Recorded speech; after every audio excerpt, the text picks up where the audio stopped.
Well, I'm going to get started on the stand for my mini workbench. I'm using materials that I have around just like I did for the bench. So I still have some of this cherry that I used for most of the bench. This is a rough sawn cherry. I think this board's 11.5 inches wide. I got a couple of those. Actually, I've got quite a few of them left over.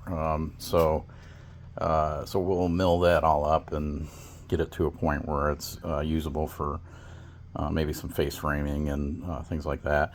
And I made up these legs here a while back for a different project, and I just wasn't happy with them. You can see I sort of faced a core piece of cherry, so it's pretty solid and it's glued all up, but a lot of them just didn't fully come together in the miters. So I think it's just my saw is not the greatest, and I probably could have done a few other things to try and improve the cut, but nevertheless, I've got a bunch of these legs. I got 6 of them anyhow that some of them are pretty perfect and others have some gaps, but not suitable for furniture, but certainly suitable for a workbench, and they're going to be plenty sturdy. These are about 3 inches square.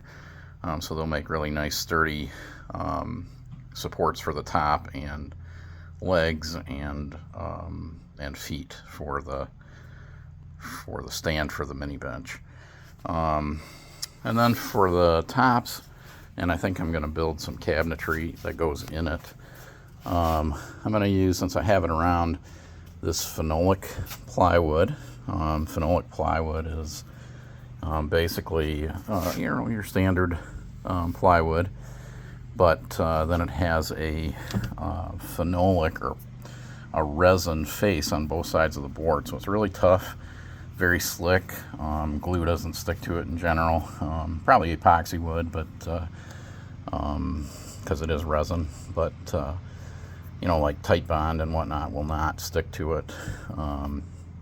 So I think that'll be a good material for it.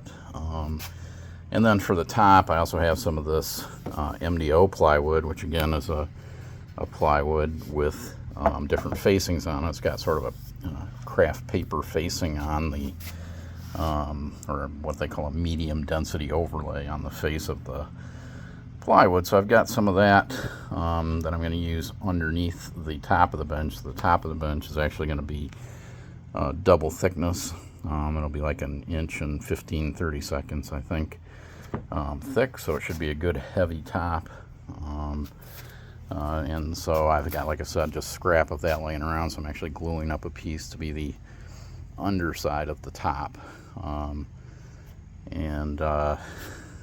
there we'll build this thing out, and then I think I'll build kind of a tool tray on the end of it, and some cabinetry, and probably a drawer that I can put things like hand planes and spoke shaves and whatnot in.